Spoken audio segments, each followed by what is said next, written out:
Hi, everybody. My name is Bryce Rankins, and you're listening to episode 9 of Sneaky Geek.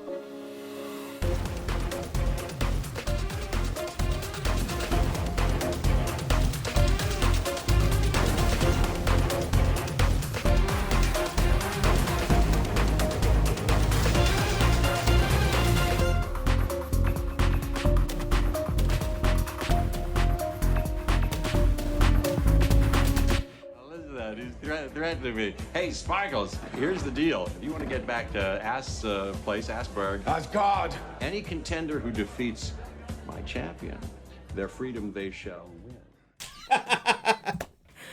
Okay. Okay. Hi, everybody. Let's hey one more there. check on peaking. Yes. Okay, cool. We're good. Hi, everybody. This is Bryce Rankins and Brian Romero. Oh, hey. And you're listening once again to Sneaky Geeks. Sorry we were absent last week. We were sad about it, too. Not really. I played a lot of video games. And There was a lot of stuff going on, but yeah. There was a lot of stuff going on. There was a minor collision. I'm fine. Brian is fine. I'm good. There were auditions. There was Halloween. Halloween was a thing. There was a lot of Dodger games. There was baseball and sports. Sports happened.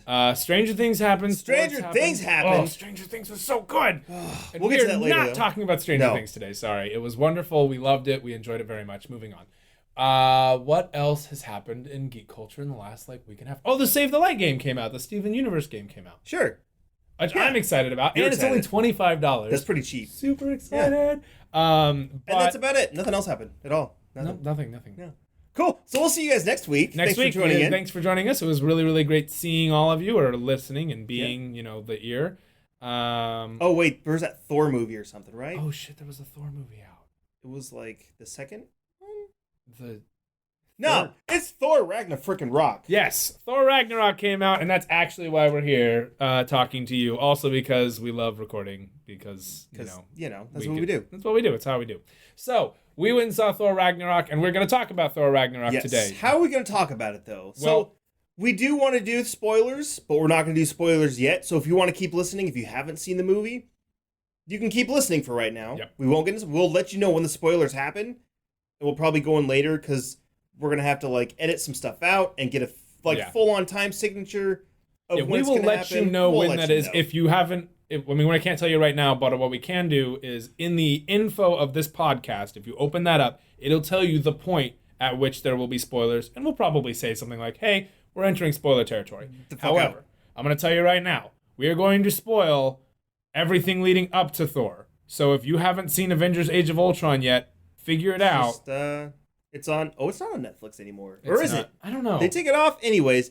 It may or may not be. Go to your local video city. Go rent the DVD or the VHS if that's still around. Go to Blockbuster Yeah. or Video City or Hollywood Planet Video Hollywood probably has Video. it. Yeah. Any of those places. Wow, this chair is really squeaky now. Okay, we're gonna be worrying about that. Anyways, I'll sit still. Listen to those. Go to those and go pick up a VHS copy of Avengers: Age of Ultron. Yeah. Go home, pop it in your VCR, and enjoy it in beautiful, low definition. Tape that classic. Watch it on tape. Oh. Nothing's good like you can't enjoy Age of Ultron as well on any other medium.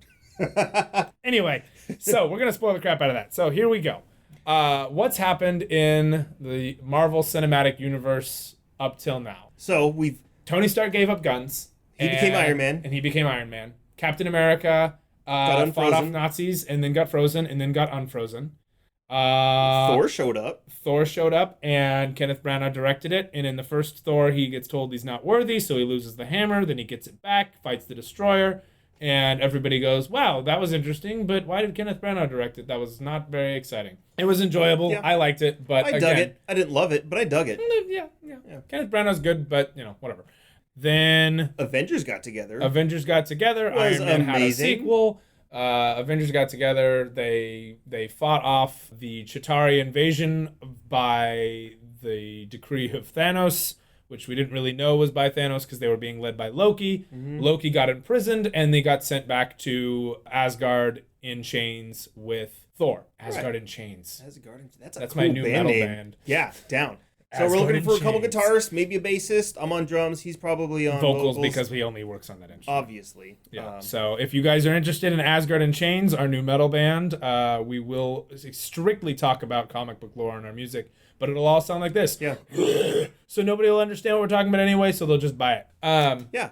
Sounds good. So he goes back to Asgard, and then in Thor 2, Chris Eccleston shows up, and he's like, "I'm not the Doctor, I swear." And he was not the he Doctor. was not the Doctor. He was a dark night elf. Not dark elf. He was a dark elf, and he had this thing called the ether, and it screwed up Jane Foster for a little bit, and then Which we were okay with, because, we I weren't like really Jane Foster. I don't. I like Natalie Portman. Let's be clear. I just like Natalie Portman. Okay, that's fair. Yeah. Anyways, so Natalie Portman gets messed up by the ether. The ether gets, taken away or whatever out of her, and they fight some dark elves. They destroy Oxford University, I think. Parts of London. Somehow. S.H.I.E.L.D. ends up cleaning it up in like episode 8 of Agents of S.H.I.E.L.D. of season 1. Season 1. Was it season? No. Because it was before Civil War. Was it before? It was. Okay. Or it was before Civil War. It was before Winter Soldier, Yeah. which was when the Hydra thing happened. That's right. At the end of the first That's season. right. So then S.H.I.E.L.D. gets disbanded, and the Avengers are kind of operating without any particular allegiances. Yeah. And that's when Sokovia happens. Ultron Mm-hmm. shows up. Thor fights everybody, and Thor keeps having this weird dream, which we don't really get to see very much detail of or any of that conquest because the Marvel execs edited the shit out of what could and couldn't be put in on Joss Whedon's vision, and our 3-hour movie got reduced to 2 hours and approximately 15 minutes.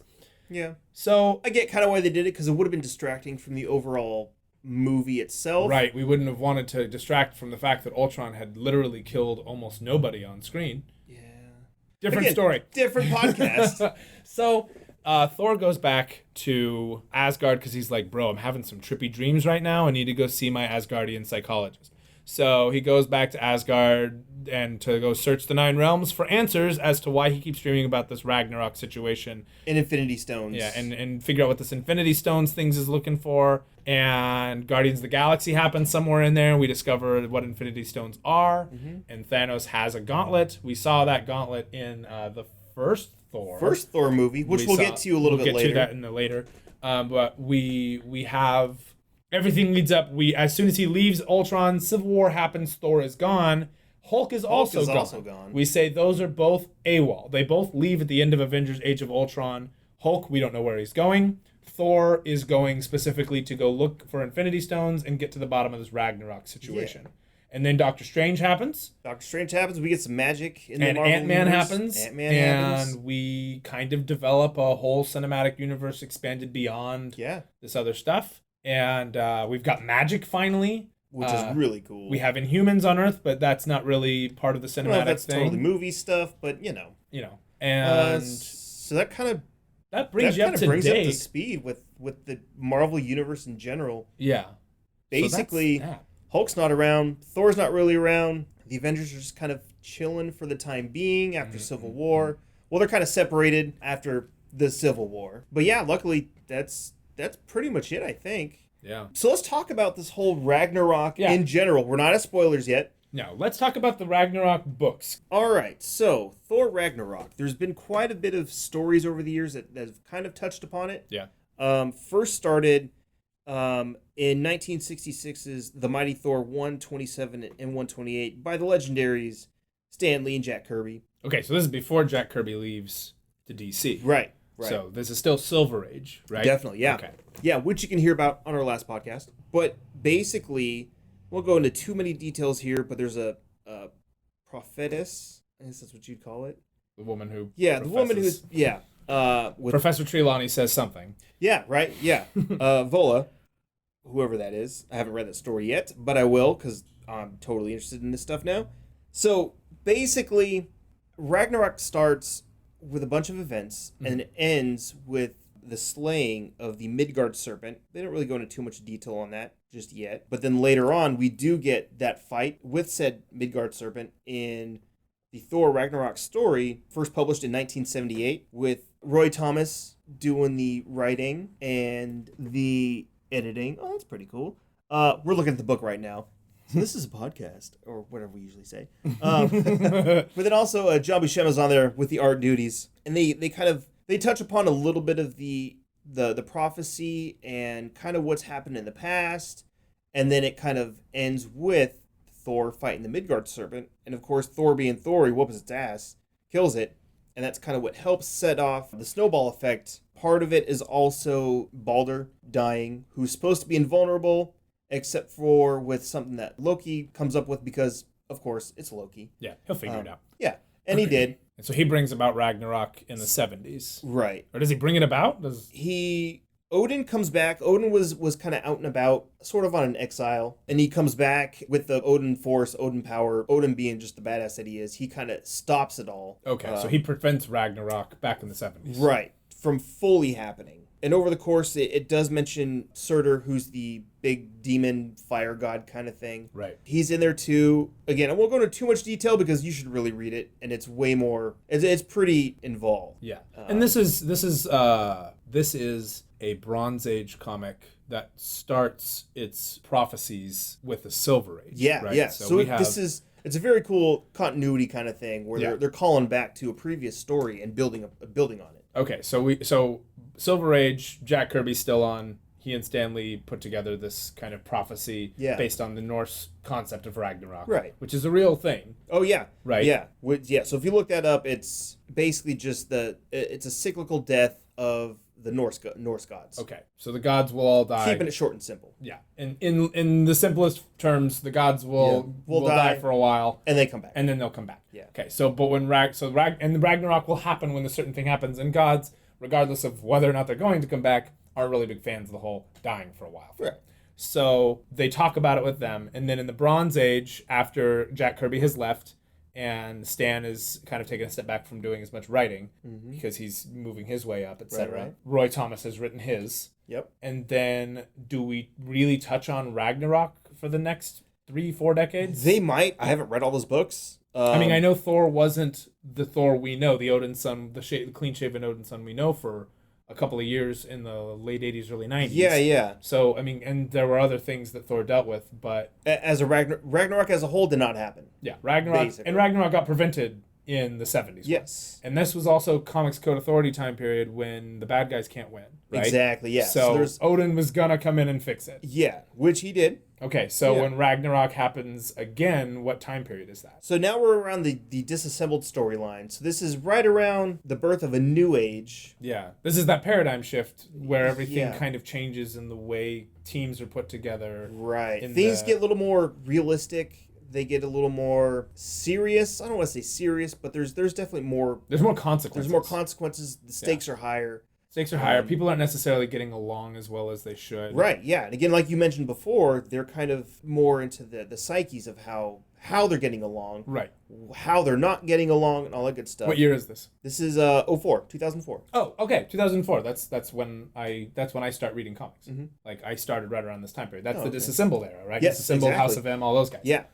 Okay. So what happens in Disassembled? So what happens is... What happens in Avengers Disassembled? Do you want to tell it or do you want me to tell it? You could tell it. Okay, Avengers Disassembled is the point where the known teams of the Marvel Universe are kind of put up against each other in a way that isn't really like, oh, we're enemies now, but just sort of this isn't really working. It's that point of stagnation, and they kind of stagnation, break up. But also there were some things going on with current team members with the Scarlet Witch. Yep, kind of an atone for your sins moment, almost. Sort of. Which actually sort of happens in DC's Identity Crisis. They look back to a thing that had kind of been forgotten. Yeah. And they go, oh, you handled it what way? And then when they realize how it was handled, everyone kind of goes, this isn't okay. Everybody kind of falls apart. Scarlet Witch comes out. She kills a couple of team members. Some other team members are just kind of disillusioned with the whole thing, and they wanted to step away. Right. And then somewhere in the middle of, or I guess before Avengers Disassembled, a couple days or so, whatever. You know how comic books work. Right. Thor goes off on his own and starts, being with his people, the Asgardian people. Right. So Thor is actually not in Avengers disassemble. Right. I remember when I read it, I was like, isn't Thor an Avenger? Isn't he supposed to be on this team? And Yep, you were yep. like, yes and no. And so he had his own storyline going on called Thor Disassembled, which is basically Ragnarok coming to fruition. So the Mighty Thor Disassembled, that's the name of the book, right? Right. Is Thor going off on his own to go figure stuff out for his own people. Yeah, so he noticed that more Asgardians were dying, I believe. Okay. So he goes back to Asgardia, or Asgardia. Asgard.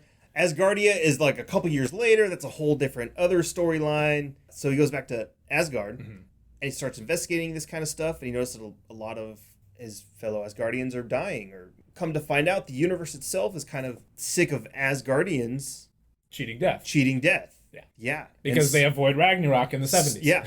And apparently a few other times that's not really mentioned or Not necessarily that it had a full Right. multi-comic arc. Right. So eventually Thor realizes that you can't really get around the universe. Yep. And he's like, you know what, this is a cyclical thing.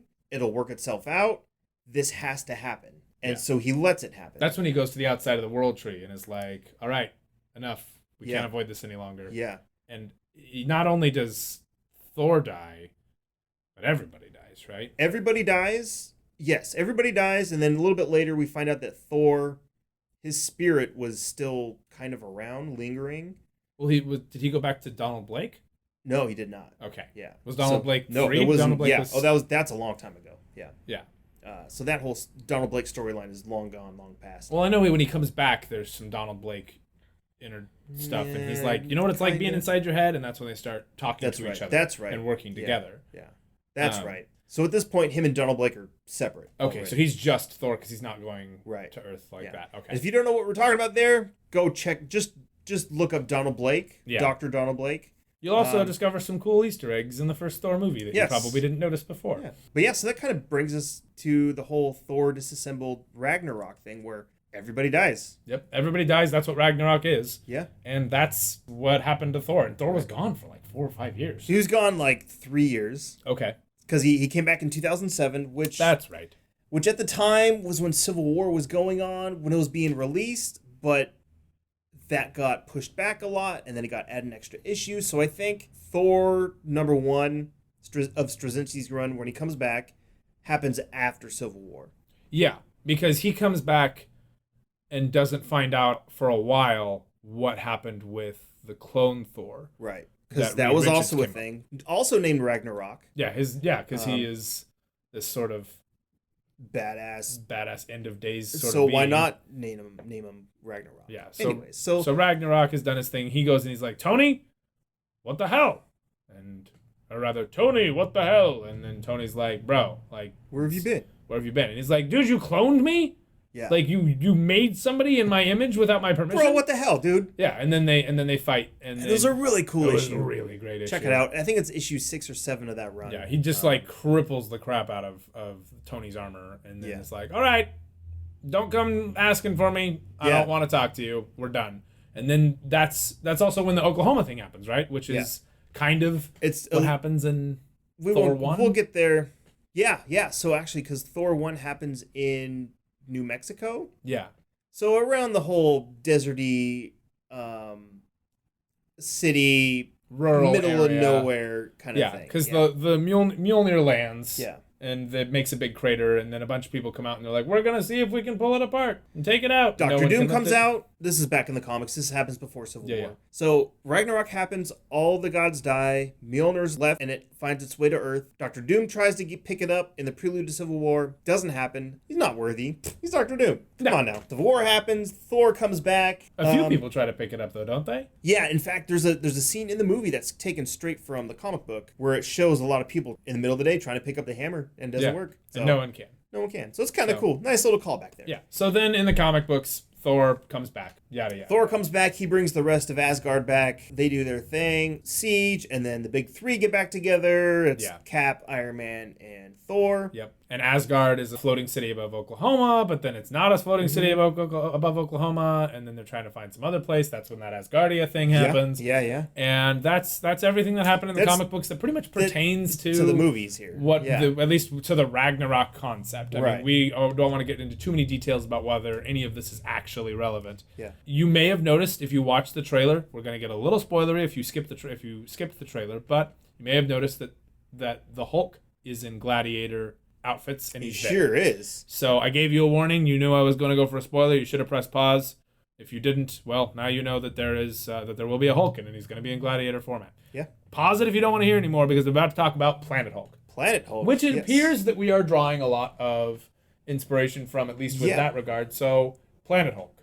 Planet Hulk. So Hulk's on Earth and Hulk's doing his thing, and he loses control from time to time, and people are just, it's just the Hulk, it sucks, but it's a thing. Well, this last time he completely destroyed Las Vegas, basically. Right. And so the Illuminati at the time, Which the Illuminati is not the Illuminati. No, it's not that but one. No. It's the Illuminati. The Illuminati is a council in the Marvel comics, and that council consists of Reed Richards, Namor the Submariner, Black Bolt, Professor X, Tony Stark, and Doctor Strange. Doctor Strange. They kind of choose and they kind of figure out the huge threats that are coming to Earth and how they should handle it. Right. And they realize that Hulk's a big threat, and he's kind of gotten out of control, and it's what, it's about time that we do something about it. And since Hulk is also Bruce Banner, and they care about, the fact that they all have history. They go way back. They want to take care of him in a way. So what they do is they ship him off in a ship. They trap him on a ship. Yep. And they go, sorry, Bruce, we love you, but you gotta go. Yeah. And they send him off into space to go be on a planet because, as Hulk says plenty of times, Hulk just want to be left alone. Yep. So they send him off. He winds up on a planet and fights Beta Ray Bill for a little bit. Yeah. Who is the sort of alien equivalent that has been gifted another hammer, but Like he's Thor's? not quite Thor.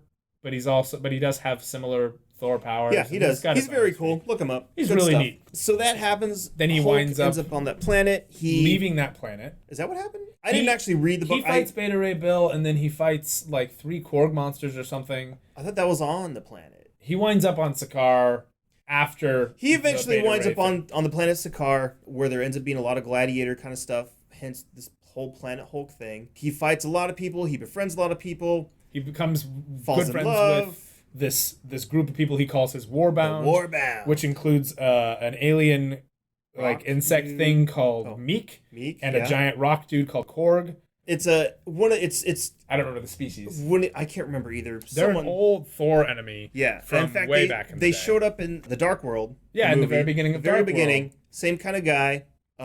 Same alien, different guy. Yeah. So he becomes friends with Korg, Meek, and a couple of people with this stuff called the Old Power, which in the cosmic universe of... It's basically the force of whatever planet they're on. And he becomes friends with them, and then they discover that his blood creates life on this planet, Sakaar. And the planet is like a desert planet, and post-apocalyptic. Everyone kind of sees him as this like savior character, but a strong gladiator savior kind of thing. So he does that whole "Are you not entertained?" thing, takes out the guy running the gladiator tournament, and becomes the guy in charge. Very gladiator. Right. And after he gets done with all of that, shit goes down, and he eventually loses everything that he loves because bad things happen to Hulk. He goes back to the planet Earth, and he fights everybody and kicks everyone's ass. And that's World War Hulk, and that's a different thing. That kind of catches you up on the comic-y stuff that makes its way into the movie. Yeah. So that's where we're leaving it right now. Right. So from here on out, if you watch the trailer but haven't seen the movie yet, it will get spoilery. We're going way spoilery. Hit pause and come back after you watch the movie. And we're back. Hey, welcome back. Hey, welcome back. How long has it been? 2 seconds? 3 seconds? Yeah, about 4, 5. Man, that was nice. Yeah. We watched a movie at some point during that.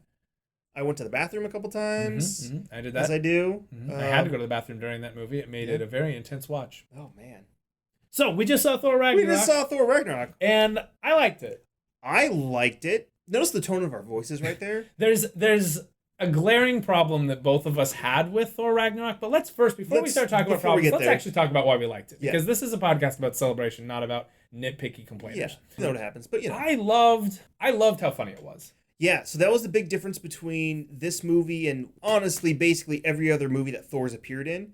It was a little more lighthearted. There was comedy. It wasn't as serious or as dark. There were dark moments, don't get me wrong. I mean, you're dealing with Hela, the Queen of Death. Yeah. It's going to get dark. But overall, it was very pleasant. But you know, it was enjoyable though, yeah. and it was really it was a fun movie. It was a fun. That it was so fun, and it wasn't quippy to the point where you were like, "Can you stop talking and just fight?" When fights happened, fights happened. Oh yeah. Which is more than we can say for Marvel movies recently, and that's been really cool. Yeah. There was some great team ups, great cameos. Yeah. There were some awesome writing, beautiful scenery, the whole aesthetic of the film, the color. Oh yeah, the color was great. And then which has been the kind of motive of the Marvel movies the last couple. We got Guardians 2, we had Doctor Strange, started bringing some more color, some more light. Because it was really monochromatic, especially Civil War. There wasn't a major color scheme choice. It felt very, not just flat, but kind of safe almost. It did, yeah. And that was really frustrating. And with Wakanda being introduced in the next movie that they're coming out with next spring. That looks so pretty. They are definitely deviating from that style. Yeah. But this is a lot like Guardians 2 in that it was really vivid. Mm-hmm. And the soundtrack, not to just completely derail from our visuals, but the soundtrack really met with that. It was very Outrun meets synthwave with a sort of pop flair to it, with a little bit of a rock flair to it as well. Yeah. But then also with a classical music overtone kind of thing. Definitely, yeah. Mark Mothersbaugh did the soundtrack. Oh, he did a brilliant job. Absolutely, I will listen to that soundtrack. Definitely one of Marvel's best soundtracks. Yeah, because and they used the soundtrack in really clever ways. Like when Thor was really kicking ass, he was kind of what Thor has become over the last several years, and that is kind of a rock star. Yeah, he's not the same rock star type as Tony Stark, who is honestly more of a pop star, really, at this point with what he's become. But I don't know. Didn't you feel like maybe that Thor, especially in this film, was more of just like a, you know what, I got this. Dirty rocker status. Yeah, he's got his cockiness back from before he lost Mjolnir the first time. Right. This time with a sense of knowing when to dial it down a bit. Dial it down. Yeah. He knows he's got that when to get experience serious. now. Yeah. Basically. Yeah. And I think that's kind of a balance that we all go through anyway. You know, you start off, you're way too cocky. Then somebody says, dial it the heck back. So you dial it way down to the point where you're like down a bit, quiet and way too serious. And then you find that balance where you can have fun, but you can also. I think Thor's grown in that way. Definitely, yeah. And it was really cool to see, I guess, the character growth, to see where he is now. He's definitely taken things way more seriously in regards to Asgard and then just the universe in general, like what his role is. And that kind of brings me to what bugged me a little bit about Ragnarok was we saw Thor in the first two Thor movies. And the first two Avenger movies. And the first two Avengers movies. Very serious. Not too quippy. I mean, he was quippy in the Avengers movies because that's what Joss Whedon writes all of his characters to be. Yeah. And there's a time and a place. And I think that helped with Thor's character in general, but he was still a very serious character. Right. And he spoke with a classic candor. Yeah. And classic vocabulary. That's the word I'm looking for. Yeah. And so we see him in this movie, and he's kind of breaking fourth wall a little bit. He's being extra smart-assy. He's obviously in peril, and he's having fun with it. And it's like, this is kind of distracting a little bit. Yeah. Well, to me at least. For me, it wasn't so much the character choice to be funny and kind of a smartass. It was that he did it using turns of phrase that were very non-Asgardian, Western, Western, non-Asgardian, non-classical. Yeah. You know, Thor. I don't expect Thor to be like "thou art," etc., etc. Right. But I do expect him to not say things like "oh my god," or "son of a bitch." Yeah. Although that one can be son of a bitch, okay, but you know, oh my god, or he was very Valley Girl status a couple times. Yeah, and he tended to say things like guys, and Scourge at one point says, "This is my stuff." Yeah, you know, and it was really distracting at first. I really don't remember much of the first half hour of the film because I was just like, again with this weird conversation style. Yeah, this isn't Thor. This is Chris Hemsworth. This is Chris Hemsworth. And you know what? That also brings us to another part of the movie, which I really kind of liked, is they had a script, they had a story, but a lot of it was improv. And some of it worked really, really well. Some of it was great, and some of it not so much. Yeah. And some of it was quite distracting, to me at least. No, it was to me. And I have a feeling that many audience members that are going and expecting Thor, even without their knowledge of the comic books, are gonna find themselves put off, at least in that first half hour of the film. Right. I was legitimately angry during his conversation with Surtur at the very beginning. Oh, Like I was yeah. like, this is making me mad. Why is Thor talking like this? Right, yeah. They're yeah. not taking the movie seriously. I was kind of annoyed too. Yeah. I wouldn't have walked out of the movie, but like there was a brief moment where I thought to myself, this isn't okay. This isn't what I signed up for. It's, And and they had disappointed. great chemistry, the two actors. But yeah, just the way they were riffing off each other. That's what it was. It was more of a riff off than an actual purposeful story. If it had gone on much longer, I would have gotten like actually pissed off. But then it turns into that badass battle. Yeah. And I'm like, okay. But then the titles happened, and I was like, title screen was okay. Okay. You know, and he moves, and then the head comes off, and you're like, okay, Yeah. we're back at Asgard at least. Uh-huh. And then you have the Scourge thing where he's got like a Vespa in his room. Yeah, he's got a bunch of random Earth crap. He's basically Ariel from Little Mermaid. Yeah. Like getting a whole bunch of stuff. Yeah, and Scourge, like how Scourge managed to get a bunch of Midgard stuff, I suppose, is because he has access to the Bifrost now. because at this point, missing. Heimdall's missing. Yeah. And so I mean, okay, I'll allow that. Mm-hmm. I was okay with it. I was just put off. I was put off by Right. I was put off by the performance choice to not have him speak that way. And Odin didn't speak that way. Right. And Loki didn't speak that way. Yeah. Oh, Loki was great. Heimdall kind of did. A little, but I think that you saw a little bit of that in the last movie, The Dark World, where he just had more lines. And I think with him having more lines and him coming into the character a little bit more, I think that was acceptable. Well, and Heimdall was kind of pulling, when he first shows up and he talks like that, he was pulling the old Obi-Wan, I'm the man in the cloak, just move along, let's go. Yeah. He's kind of grumpy because he's been in exile for a while. Yeah. Before he went and stole the sword back from everything. Right. As far as that goes, I think that's as much as I really can say on the matter. It eventually was better. Yeah. Korg's voice, when it first came out, it was off. Which was Taika, the director. Was it really? Yeah. He played Korg.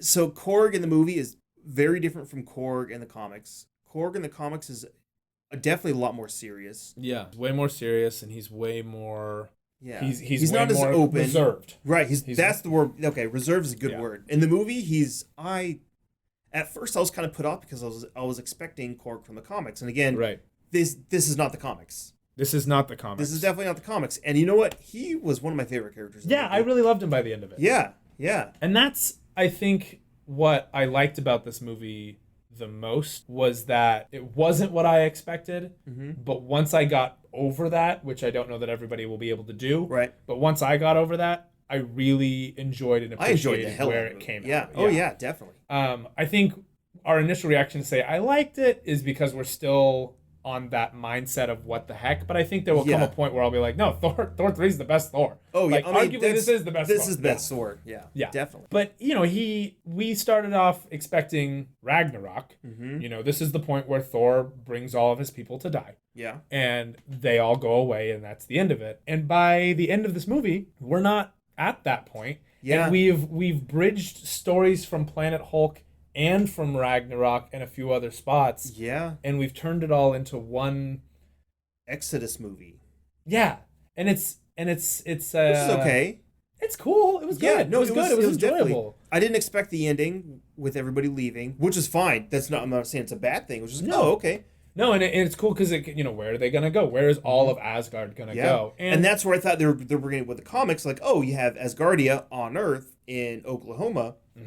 In the comics, like, that's bringing more into the comics and that kind of thing, which I really like. But I think this movie, if you look at it, this is a really nice way to handle wanting to do a Planet Hulk movie and knowing that you really can't, because Hulk can't carry his own movie. They've never been able to successfully pull off a Hulk film that really is just him, that is as successful as the others. I love Edward Norton's Hulk. I love that movie. It is one of the best, I think, it's underrated. In the first run of Marvel movies. Oh yeah. And it's very underrated. But in this one, I very much enjoyed Bruce Banner more than I've ever have with Mark Ruffalo behind the wheel. Oh yeah. Even into Ultron, I was still annoyed that Mark Ruffalo was Bruce Banner. And not everybody was. Everybody's like, no, Mark Ruffalo, Tony and Banner besties or whatever. Yeah. But he was always, I felt like, second fiddle to Tony Stark. Oh yeah, absolutely. And in this, I don't feel like he's second fiddle to Thor. No, definitely not. In fact, let's talk about the Hulk, because The Hulk in this movie talks, which I love. He might have spoken like 1 or 2 words in the previous 3 movies he was in. Not often. Not often. And that kind of gave the false sense of like what the Hulk actually is in the comics. And in the comics, the Hulk talks. Yeah. Sometimes he's really dumb. Sometimes he's normal. Sometimes he's really smart. Yeah. But it kind of depends on what's going on, and that's a whole nother thing. But I felt like this one was a nice mix of the Hulk kind of being a young Hulk. Like maybe the first couple iterations of the Hulk were baby Hulk status. Yeah, now he was a little bit. He was kind of a raging toddler. Yeah. And in this, he's more of like a 4 or 5-year-old who understands the world a little bit better. Yeah. But still wants to play. Right. And we find out that it's been 2 years since Age of Ultron, and he's been the Hulk the entire time. Yeah, and when Banner says, like, normally we both have hands on the wheel, but in this one I felt like I was locked in the trunk. Which I love because that's a callback to the current comic books, where that's the thing with Amadeus Cho's Hulk. And it's a really good allegory for what's going on. And it works great in the comics, and they brought that over to the movie, and it worked great in the movie. Yeah. And he's afraid of coming back to the Hulk because he's like, look, what if I don't come back? Banner might be gone for a while. And when Hulk becomes Hulk before he gets shipped off, that's the first point where, as far as in modern comics, where Banner really has no control anymore. Turning into the Hulk doesn't just mean that Banner loses control of himself. It means Banner is lost. Oh yeah, Banner's gone for. And when he's on Sakaar in Planet Hulk, he's gone the whole time. He's gone the whole time, and he's smart. Yeah, like he knows what's going so on. Much in third person. Yeah. And he makes decisions, and he becomes a ruler. Yeah. And he becomes a leader. And a lover. Yeah. And has children. And, well... Sort of. Eventually later on. Scar's so cool. Bring that in. He's so cool. But he goes forward, and he's got his life. And in this, we feel like Hulk could go that direction. He could, yeah. In fact, they were talking about it, that even though the Hulk won't get his own movies, he has his 3-movie arc that's set up with Thor Ragnarok, and it's going to continue in Avengers 3 and 4. Oh, cool. So it's going to be very interesting to see where they go with the Thor character and the Bruce Banner character, and what happens with that. It's nice to see people coming into their own and nice to see the characters coming into their own in their own terms, and not just in the perspective of how they fit into the Avengers. Yeah. Which, speaking of people coming into their own, Doctor Strange's cameo. It was more than a cameo. Like, he had a solid... it was a part. Part in there, yeah, which was great. So we leave Doctor Strange in his movie. He just came into his Sorcerer Supreme badassery. Yep. But he's still kind of getting a hold of his powers. Yeah. I mean, he knows that he can't always use the Eye of Agamotto. Right. But he also has gotten to a point where he can whip stuff out. Yeah. But in this, he's transporting a god. Oh. All over the place within his room. Yeah. And his house there. His house just and filling up his beer for him without even thinking about it. And then he knows where Odin is. He traps Loki. Like, dude's come to his own, and he is powerful as hell. Yeah, and he is a formidable sorcerer supreme. Oh, yeah. You can tell. Like, he's not just some guy learning this or kind of working through it. And at this anymore. point, it's probably been about a year or so since the movie. So he's had a little bit of training, or a lot of bit of training, and you can really see it because Thor takes him seriously. Yeah. And then Loki takes him seriously because Loki's pissed off at him. I mean, he's pissed off at everybody, but he really he wants to fight this guy, and he's more just ego fighting than anything else. Right. And then they mention just before Doctor Strange, not to go back on a different tangent, but they mention that he and Jane are no longer together. Yeah. No. And good throwaway line. Yeah. Needed. For me, him, Jane not being together means that he has spent time on Earth since Ultron. He has come back. Yeah. And he has been through all the 9 realms, which to me explains a lot of how he's become the way he has. Right. I just feel like I connected those dots because I wanted them connected. Yeah. And not everyone would do that. And right. I feel while, yes, you should not assume your audience is dumb, there comes a point where you kind of have to explain things like this. Yeah. And I would have liked to see a little more of his journey in the 9 realms. Exactly. Yeah. A little more of that journey. You know, like kind of what we saw in Dark World when Thor's like, yeah, I now keep peace amongst the 9 realms. Yeah. That's my job. Here I am going through all of them, kicking ass, blah, blah, blah. Yeah. And in this, we opened up with, hey, Surtur, it seems I got to kick your ass. Yeah. And that was great. But it was. And that was a great opening as far as the battle was. But the awkwardness of that opening was tough. But then after Doctor Strange, the movie doesn't really lose its footing from that point forward. Which is interesting because what I've read online, a lot of people's complaints about the movie is that the pacing's all over the place. Yeah. And I saw, I felt it a little bit, but it wasn't that distracting. It wasn't that big of a deal. The only thing I felt with pacing was that we had one major effect that we constantly used for editing, which for me started to bother me because it was being used every single time. And that was someone's about to get hit and we cut away. Oh, yeah, that happened. Thor is about to get smashed by the Hulk. He puts his hand up, cuts away. Yep. He goes to stab Hela with a spear, cuts away. Mm-hmm. He goes to get punched by, I think something happens with the Valkyrie also, cuts away. Right. And with that, it was like, okay, things are building, and then suddenly, boom, we're dealing stops. with something else on the other planet. Yeah. And that jump back and forth was a little jarring. Yeah, a few times it worked out well, but after a while, you could definitely notice. The graphics were fantastic. Oh, yeah, special effects were amazing. I would say effects were great. 97% of the CGI was almost flawless. Oh, yeah.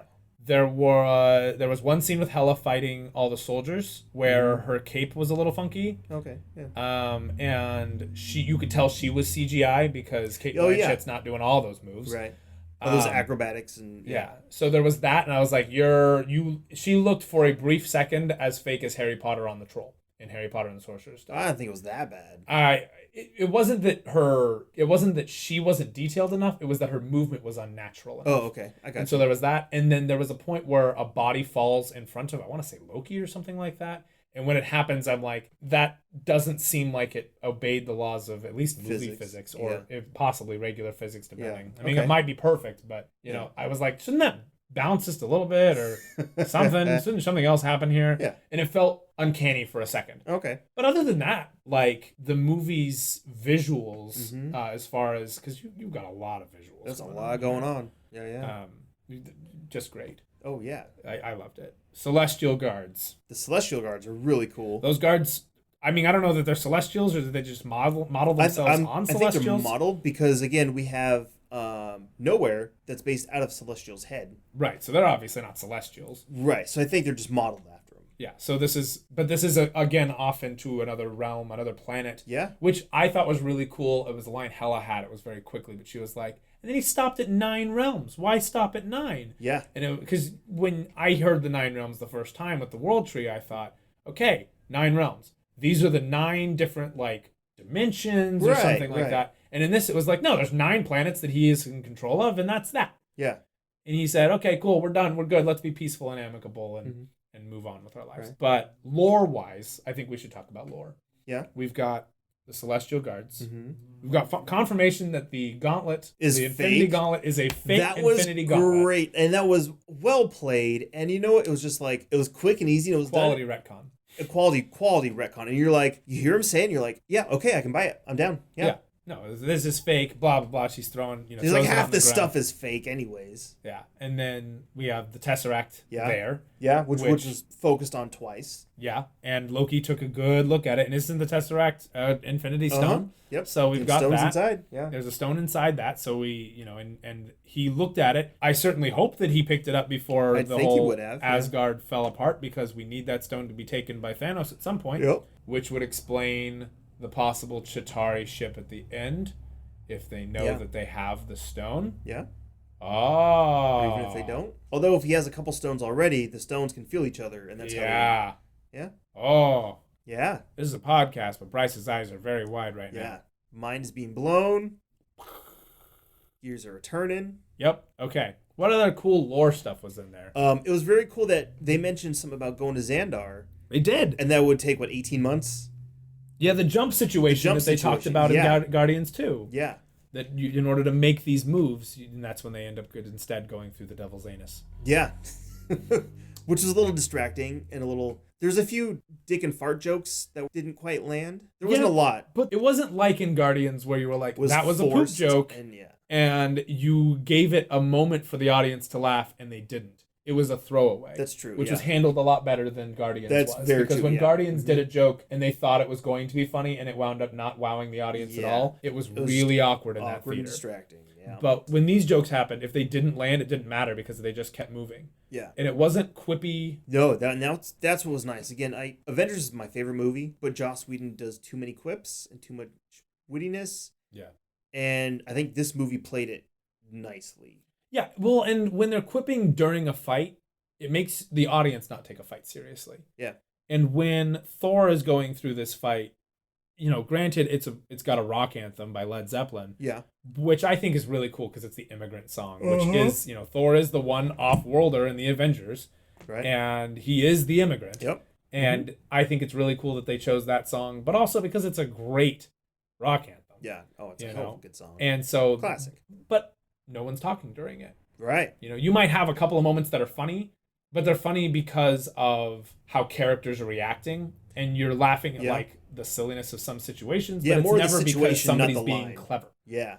Oh yeah. I wasn't really into the whole cleverness of the whole thing Mm-hmm. of the previous films, but in this one, I thought where there was cleverness, like when he's fighting Hulk in the arena, Yeah. you don't take that battle that seriously because he's joking the entire time, and there's humor the whole time. Right. So and that's how those characters built their relationship to begin with. Yeah.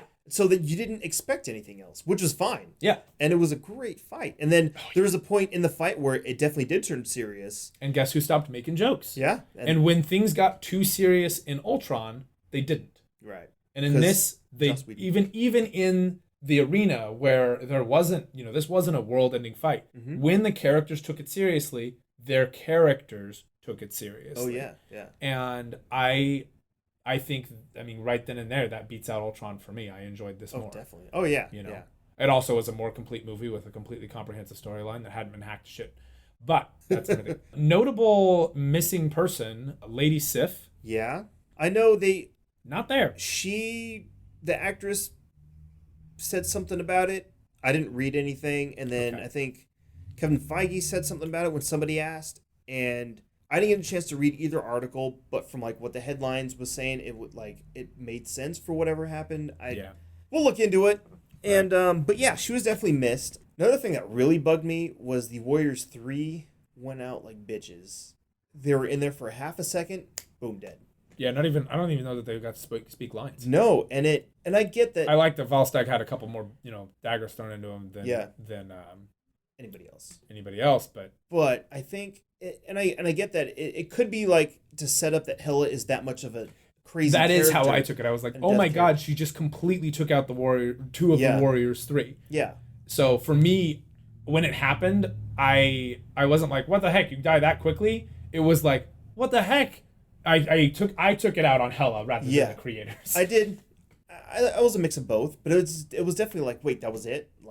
I liked that Hogan gave her a run for his money. Had more lines for once. Yeah. That's funny that Hogan did have lines because he wasn't around them for once, who were always stealing the show. Yeah. But Hogan didn't go out so quickly. He put up a good fight. A good fight, and she took out she took out all those Asgardian guards. Yeah. She walked over a pile of corpses to get to her throne, and that for me, I was like, yeah, that's awesome. Right. It's horrible. I'm sorry, Asgardians, you're all dead. But I loved that it was a good bad guy move. I took her seriously, which was my number one problem with Age of Ultron, in that in Age of Ultron everybody gets away, and in this one not everybody does. Yeah. So. Yeah, I think another thing that bugged me, I loved Hela, she was great, but I would have rather see a few more flashbacks with her and Odin. More history. A little more history. But on the note of the flashbacks, the Valkyrie flashback was really cool. I feel like Asgard in the first film was shown as this ancient race of medieval people. In the Dark World, I feel like Asgard was shown as this ancient race of super technologically advanced people. Right. The idea that the Valkyrie exist and they ride on winged horses and aren't using technology, and there's not some giant gun or anything like that. And the fact that where they stand is not really with guns and stuff, that they are these these people, although they have the technology, they still harken back to their classical nature. Right. It made them feel like gods again. Oh, totally did. And the Valkyrie were way badass. Oh, they were so cool. It was super cool. I loved their costumes. I loved their armor. I loved their super badass swords. Oh, yeah. And I loved their winged horses, because I've got a soft spot for Pegasus. Clash of the Titans was one of my favorite movies when I was a kid. A fleet of Pegasi. Oh, there's so many. Coming in, and you just watch her disbanding them left and right, and you're like, shit. It was cool because it was like, hey, let's kill off more characters while not actually killing off anybody like We know. current. Yeah. And so it was like, oh, she's just done this for a while. Yeah. No, that was really good. I liked that aspect of it. But Yeah, I see how the issue of, what was the second issue you had? How we didn't. Her flashback. I see how her flashbacks, given that they were all kind of, this is how she's a badass. Like, they were used to establish that she's a threat. Right. Which these movies typically don't establish how much of a threat these people are anymore because they have a wider We haven't audience. really had too many great bad guys. Obviously, we have Loki. Thanos is getting built more. And then we had the Vulture in Spider-Man. He was a great villain. He was a great villain. One of the better ones. But after that, Ronan the Accuser was a fabulous bad guy. He was okay, yeah. He was definitely one of the better ones. His just decorum and demeanor was really what great, sold him. yeah. You stand accused. But he murdered thousands of Xandarians. Right. So he's I hate that I judge my bad guy on their death count, but I need to know that if you're going to have a world-ending thing, it can't just be because you're blowing up buildings. Yeah. It's Tyler Durden blew up a ton of buildings, and you know what? Nobody died in those, and he's considered like a cool anti-hero. Yeah. So if you're gonna destroy a whole city, you sure as shit better be killing people in the process if you want me to take. It's like when Harry Potter 5 came out. Muggles are getting there's Muggle genocide happening in the book. Oh yeah, it's and in the movie, the bridge falls, and every last little CGI extra manages to get off the bridge before it collapses. Yeah. I need my threat to be credible, and I want my bad guy to be scary. Kids, I want bad guy to be a bad guy. Yeah, when I was a kid, I think, and it comes from when I was a kid. When we were kids, bad guys killed people. Oh yeah. And when we got in the last, 10 years of film, maybe it's because Disney owns it or something, but hello, an entire planet was massacred by Grand Moff Tarkin. Oh yeah. In an instant. And you know what? Tarkin and Vader were like, you knew they were serious. Oh yeah. And then, that's a whole nother thing, but then now where you see Darth Vader riding the Dumbo ride, and you're like, this guy killed younglings. What are you doing? Yeah. But then again, that's a whole nother thing. Yeah. But in that same vein, that's kind of what we have with Thor, because the last several times we've seen Thor has been comedy shorts. Yeah. And Thor has become, even though it's been like, here's Thor being serious. Right. His roommate. Yeah, Thor and his roommate. So good. Which, if you consider those canon, that could be that little bit of time that he was sticking on. They're not. They're not on canon. They're not. But unfortunately, Chris Hemsworth has come to appreciate Thor as a source of comedy because he takes the character seriously. Yeah. And even though he was quippy to an extent, he knew when he was being quippy in the beginning, right, that this was a battle he was about to win. True. So he's being more cocky. Yeah, he was being an asshole. Which I get, yeah. But he'd been off on his own for a while. It's kind of like when the doctor goes off on his own for too long. You're like, hey, buddy, you're losing sight of it. Let's reel it in now. Let's reel it in. Yeah. And when it comes time to be serious, and when he's around Loki, and when he's around Odin, he doesn't talk with that register anymore. True. He does leave it. So I don't think audiences are going to realize that sort of thing. But that's a good point. I don't think audiences are going to realize that he has a reason for doing this. Right. There's a slight justification for this, so that might hurt the film's overall rating. But I don't think that the quippiness or the lack of seriousness on his part is going to get in the way. No, that's kind of what got in my way with Guardians 2. The jokes were forced. The thing is, if you took out every low-hanging fruit joke from Guardians, it's still a hilarious movie. Oh yeah. Unfortunately, when you force somebody to cringe in the middle of their laughter, it makes the next laugh not so powerful. Yeah. So, but yeah, overall, I really like this movie. I did too. I'd love to go see it again. I probably will. Yeah. It was great. It was great. Yeah. It was fun. It set up. I actually liked it more than Guardians 2. Oh, me too. And I saw Guardians 2 on a giant theater. Yeah. It was huge. It was. Yeah, no, I really enjoyed this movie more than a lot of the other movies. I don't know where I'm going to classify it right now. I usually take two viewings. Takes a couple viewings, takes a couple of weeks to let it see sit in your head. Yeah. I do think I enjoyed it as much as I enjoyed Ant-Man. Yeah. It has a lot more rewatchability than the second or first Thor. Oh, absolutely. I've watched both of those multiple times because I do really like Thor, and I like classic Thor. I like him to be kind of serious and another, and be kind of clueless. And he's not as unaware, but at the same time, he's not on Earth. Right. He was on Earth for a brief moment, and then when he was talking to the most woke individual on the whole planet, Stephen Strange. Yeah. Oh. That was a really good movie, though. You know what?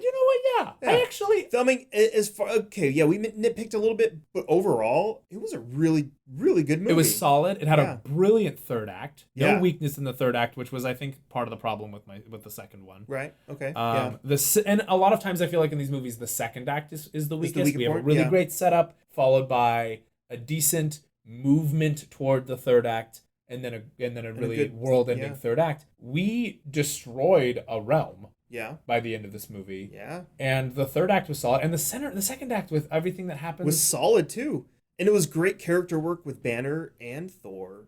every and Hulk. character that's featured really gets a great moment, except for the Warriors 3. Yeah. Heimdall was great. Doctor Strange's brief moments were great. So good. Hogan was pretty decent. He was, yeah. The Loki play. Can we talk about the Loki play? Oh, the for a Loki second? play and that great cameo. Loki's dedication to himself. Yeah. Where Loki as Odin is saying the lines because he's just that Because into he's it. so and into himself. Yeah. Oh, God, that was so good. And Bryce pointed out Loki is Matt Damon. yeah, Loki is played by And I'm like, who is Asgardian that? Matt Damon. And he's like, is that Matt Damon? I'm like, oh my God, it's Matt Damon. Matt Damon, and then Luke Hemsworth. Luke Hemsworth is Thor. And you're like, he looks kind of like Thor, but Yeah, kind of I'm not. like, I can't Something's place it. wrong. And then, end of the movie, we see the credits roll, and sure enough, that was, We couldn't place Luke Hemsworth for the entire film. oh yeah. Oh my gosh, so funny. That was, and when he's holding him and he's like, I didn't do it for him. And he's like saying it to himself as he's popping grapes Yeah. in a robe. And the women are like feeding him and fanning him, and And it was Odin's- so good. And the statue, make sure you put up a statue with the horns, like to justify his own arrogance. Right. God, it was so good. Brilliant. And I loved that they alluded to Odin not being dead or anything like that. That he was just- away. but he just wasn't on Surtur's Asgard. like, Odin isn't in charge of Asgard, and Thor's like, like, wait, what? briefly, you don't even, if you don't know the earlier movies, you don't even Yeah. notice like, wait, what? Yeah. Come again? Yeah. And he's also spinning on that chain. It was distracting, but goddamn, that was funny. Yeah. Yeah. And you're like, that's totally what would happen because that's how physics works. Yeah. Well, and if you go, I feel like if anybody is to say anything about this movie, if somebody's like, well, am I gonna like it or am I not gonna like it? The thing to say would be, You're gonna have fun. it's fun. It is not Ragnarok. It is not Planet Hulk. Right. It is almost a tribute to them. Yeah. But this is the biggest deviation from source material I've ever seen. But it's such a deviation Right. with respect that I wasn't mad. Like when Extremis was happening in the third Iron Man movie, Ugh. I was so mad. Not Yeah. even because it was a bad movie, because I know a lot of people have enjoyed it. I mean, it's not the most popular by any I means. enjoyed it when it first came out. But I was so mad that they took what to me was one of the best Iron Man stories I'd ever seen. Oh yeah. Or read, and they like bastardized it. Felt like. Yeah. Whereas Yeah. in this, we are deviating so much from Ragnarok, the books. But not in a bad way. Yeah, not in a bad way, and in a way that like respects it, but clearly states this is not that. We're not your dad's Ragnarok. Yeah. This is not the Ragnarok and this isn't the Planet Right. Hulk either. Right. Definitely. One other nitpick I had wasn't that big a deal, I guess. Was the post-credit scenes. They're okay. Yeah, all right. Yeah. The last one, it was kind of a letdown, I guess. Okay, let's go into Grandmaster. Let's just give a brief. Can we just have a segment on Jeff Goldblum for a Jeff second? Goldblum played Jeff Goldblum as Jeff Goldblum would play the Grandmaster Yeah. as Jeff Goldblum. Yeah. It was so amazing. What's going on? Welcome. With the introduction to the Grandmaster with the pure imagination theme, like he's on a Disneyland ride, like that he can't get off of, and then the fact that it's just a hallucination while he's sitting in a chair, like the chair doesn't even move to these guards. No. And then he screams, not even masculinely. And boom. It's like, "Wah!" Because he's tripping balls. Yeah. And then suddenly there's the Grandmaster with his lackey, who is like never established. No. She's just hilarious And she's and kind way of too annoying, serious. but like, yeah, it's still funny as hell. And she like keeps talking smack to what is the Valkyrie character's name? I don't remember her name. Don't remember she was her just name. the Valkyrie, She's the to Valkyrie, me. yeah. And she was badass. She was Back so to good. Goldblum. We gotta keep talking Goldblum. Yeah. Goldblum's Goldblum. nails, Goldblum's outfit, like he's constantly fidgeting to make sure he looks good. Brilliant choice on his part. Yeah. His under eyeliner. What I want to know, change your gladiator planet, change the world. Yeah. What I want to know, The hair was great. what the hell was Jeff Goldblum?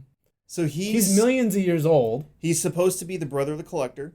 Uh-huh. And so that's going to end up playing in later, probably, maybe. Who knows? That I'd say makes sense. yes. So he's probably he's the same. So he probably, it's not like Thanos. He's the same species as the Collector. Yeah, then. yeah. Whatever Elder of the Universe. Just as eccentric. Yeah. In a much different way. Benicio del Toro's was like a little kooky. Yeah. And he was a little bit more fanciful. He really was kind of a Willy Wonka character. Oh, he totally was. And he played it that way. Yeah. I mean, short of rolling and landing on his knees with his arms out. Damn, I want to see that now. Right? I want him to sing Pure Imagination as he walks through the place. Yeah. As he watches gladiator tournaments happen. The way he handled the tournament. So great, yeah. He was featured a lot, but he wasn't distracting. Everything he did was part of the story, was part of the plot. Yeah. And it didn't stall it. It didn't make it boring. It didn't feel like a distraction from it either. And this is in favor of the pacing issues. Mm-hmm. The fact that we continually went, what's going on in Asgard?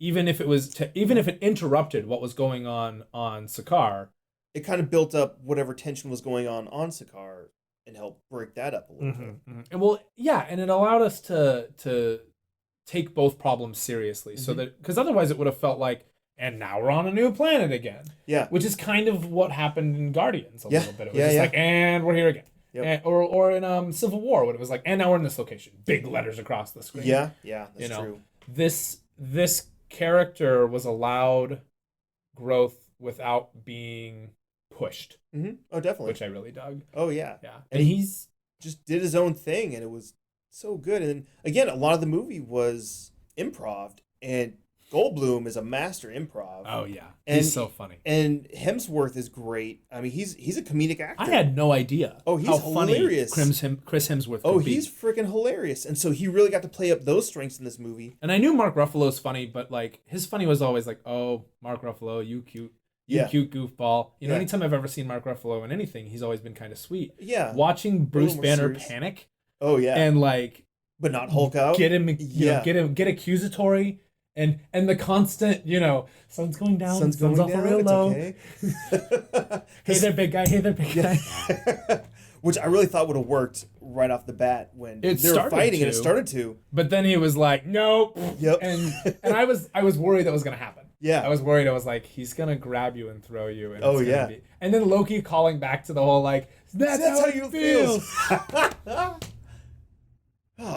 Like the more we're talking about it, the more I really love this movie. I did too. I mean, know what? I changed even with my the answer. nitpicks. Again, the nitpicks still kind of bug me, but you know what? The rest of the movie is so good. Like yeah, and when I left Guardians, I had like a few issues or whatever, and I said I loved it, but that doesn't mean it was without its problems. Right. Now that I have this for relative situation, I'm gonna say like I really loved and enjoyed this movie. Oh yeah. It wasn't without its problems, but it actually had far less than Guardians. So now I'm wondering I really liked Guardians too. Yeah. But I mean, maybe I'm on hype train right now. I just saw it's only been a couple hours. Exciting. Yeah, we'll give you an update in like Avengers 4. a week and a half, two weeks from now. Yeah. When another episode, we'll go. Hey, how do you feel about Thor now? Oh, okay. Yeah. So check in for that. Anything else? But yeah, I think that pretty much covered it. I hope. I certainly hope so. If not, you know where to find us. Yeah, we can always do a 0.5. I'm down. Yeah. We'll be meeting up to record again in the near future. Def? Yeah, I liked it. I really liked it. I had a fun time. I love it in spite of its flaws. I don't find its flaws so jarring that I judge the film as a whole on them. I think that's the big part. And I judged the films. I've judged certain Marvel films in the past as a whole on certain problems like this.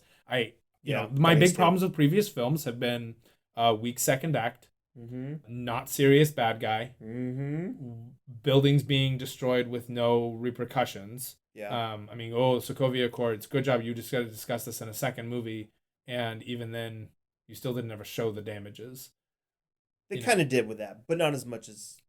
We're still cleaning up. We're not. Yeah. See, we're not Superman status where he destroyed every and all building. You're like, wait, what is going on right now? Yeah. Like, yeah. So yeah, serious bad guy, strong second act, reverence to the source material without without relying on it too much, but also while still respecting it enough to know where you can and where you can't deviate. Right. The idea that he avoids Ragnarok on a loophole is kind of I wish I would have been okay seeing a serious Ragnarok film. Yeah. But I'm happy with what I got. Definitely. It took me a little while to get to that point, but I am happy. Yeah, and I think now that I know what's happened, what's going on, I think the second viewing is going to be better. Yeah, because they'll be more receptive. And that's kind of how it was with Guardians 2. Didn't mean I loved it more, but I knew it was going to happen, so I was kind of more prepared, and so I enjoyed it more. But I think with this one, it's going to be way more. Stan Lee's cameo. Oh my God, one of the best ones. That was so funny. How did we forget that one? Yeah. It was so funny. It was so good, and it made sense. It made sense. It was part of the story instead of just being a gratuitous cameo. Yeah, which I love. Yeah, he played a part in the whole thing. Yeah, give me a Stan Lee actual character part. Yeah, I like that. You know, the cameo with the Watcher was cool. Yeah, the cameo as the old man in the apartment complex in Spider-Man was cool. It was okay, but yeah. I like him better when he has more of a character. Oh yeah. And this was really cool. And that he played a part in everything that's going. I don't think I've enjoyed any cameo of his as much as I did as Stanley getting drunk in Age of Ultron. That was Excelsior. Yeah. But yeah, I had a fun time. It was the DJ in Deadpool. The DJ. Chastity. Yeah. All right. So I think that about wraps it up. Yeah, we're good. Yeah. We've discussed what we liked, what we didn't like. I hope that you guys also enjoyed the movie. I would love to have an open discussion about the film. This won't be coming out until a week after it's been released. Yeah. So if you hadn't seen it by then go watch that and then come and join the conversation after the weekend. Yeah. What else? I mean, well, if you have watched this point, then seriously, what was the point in watching it? Who am I even talking to? You guys haven't seen the movie. Why did you listen to this whole podcast for? What's wrong with you? Because we were all over the place storyline wise with that. So yeah, you're just gonna be confused. Yeah. Oh well. Anyways, Brian, are you currently into anything Marvel that isn't Thor that's out right now? Is there anything you're actually looking in that you'd be willing to plug? The X-Men books. Really? Oh, the X-Men books have been fan-freaking-tastic. Who's writing those? We got Cullen Bunn is writing X-Men Blue, I want to say. Guggenheim is writing X-Men Gold. Okay. 2 different teams. The X-Men Blue team are the younger X-Men team that were pulled from the past. Oh, cool. From back when Beast and young gay Iceman came in. Yeah. And then we also have the Wolverine character who is from the Ultimate Universe. It's Jimmy Hudson, the son, from there. Okay. They're still kind of going about that, but right now they're in the middle of a crossover between the 2 books with the Mojo universe world. Neat. Calling it back to the 90s, and I've been enjoying the hell out of it. Mojo's super cool. Yeah. That's pretty much what I got right now. What about you? Marvel-wise? You're kind of behind on some stuff. I'm really behind Marvel-wise, but I think I'm going to binge Legion real quick. I've been working my way through it. It's been a slow going process. And you know what? That show you really have to sit and watch and kind of pay attention. You need full attention, and you kind of have to take a break between them. Oh, you totally do. Yeah. You know, some people can go through a whole acid trip like that for a long time, but thankfully it's a shorter season, so I can 8 episodes, I think, something like that. Yeah. And then I'm planning on just going in on The Gifted. The Gifted's so good, and I'm really, really excited for The Runaways. Oh yeah, that's gonna be great. I am so stoked for The Runaways. Yeah. And then we got Punisher out in 2 weeks. Oh, we should totally do something for Punisher. Yeah. You guys want us to do something for Punisher? Let us know. Yeah. All right. Hey, if you want to join us, we'll see what we can do. Yeah, shoot us a message if you want to join us for that Punisher episode. Yeah, I would definitely be down. Yeah. Cool. All right, Brian. Yeah. That's wraps it up. We did it. Hooray. All right. Good work. Yeah. High five. All right. So this is a podcast, and we just high-fived. Yeah. That's it. See you guys. Bye.